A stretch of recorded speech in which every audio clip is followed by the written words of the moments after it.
Feno efapolo taona ny nijoroany komision'ny ranomasimbe indiana izay nametraka vinany anaovana sompotry ny ranomasimbe indiana ny Madagasikara. Amin'izao andiany fahadimy amin'ny fiaonana an-tampon'ny COI eto Madagasikara izao dia mbola tsy mahavita tena ratsakafo i Madagasikara. Efapolo taona teo aoriana kanefa mampana tena fa hamokatra ny vary hoan'ny nosy manodidina.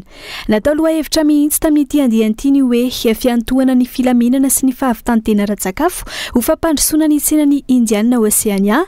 Androany nanome lesona ny mpitondra malagasy ny filoha frantsay.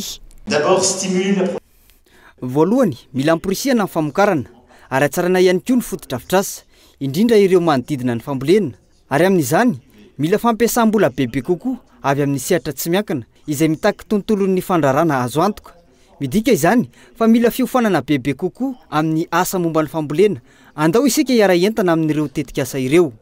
Afaka mihatehatra amin'ny Frantsa sy ireo mpisehatra rehetra avy aminy ianareo amin'izany. Manaraka izany, ilaina ny manamafy ny rafitra ara-dalàna, tsy sakana amin'ny fampandrosoana ny famokarana ireo fianatra ara-pahasalamana sy ara-pambolena, fa kosa fitaovana azoana mifaninana amin'ny tsena ivelany sy fiarovana ny fahasalamam-bahoaka. Saingy mila rafitra iombonana isika eo amin'ny COI mba hanatratrarina izany. Ireo sakana mifivezivezen'ny vokatra ara-pambolena no tena manakana ny fiaraha-miasa sy ny firaisan-kina ilaina. Izany manome alaliny bebe kokoa ho an'ny tsenantsika, hampitombo ny fampiasam-bola avy amin'ny sehatra tsy miankina, hanamafy ny firaisan-kina ary manome valiny mahomby kokoa amin'ny ady amin'ny fahalafosan'ny vidim-piainana. Ny tatrahatra any amin'ny sehatra iraisam-pirenena ato amin'ny ranomasimbe indiana ny fampanantenany Andry Rajoelina. Ny sitraka ny anjara fampanantenana avy amin'ny Andry Rajoelina ihany koa ireo filoham-panjakana efatra nanatrika ny fanombohan'ny fivorian'ny COI androany. Ny amin'ny filazana fa ho sopotry ny ranomasimbe indiana isika eo amin'ny sehatry ny famokarana vary. Ny atao hoe tena raim-pianakaviana dia izay manome sakafo ny ankohonany.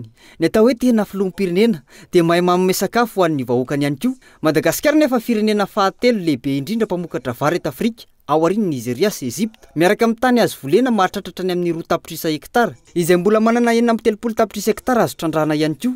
Mametraka fanamby isika mba ho lasa sopotry ny fambolena eto amin'ny ranomasimbe indiana sy ny kontinanta afrikanina mba hitondra amin'ny fahavitany tena ratsakafo eto amin'ny faritra misy antsika.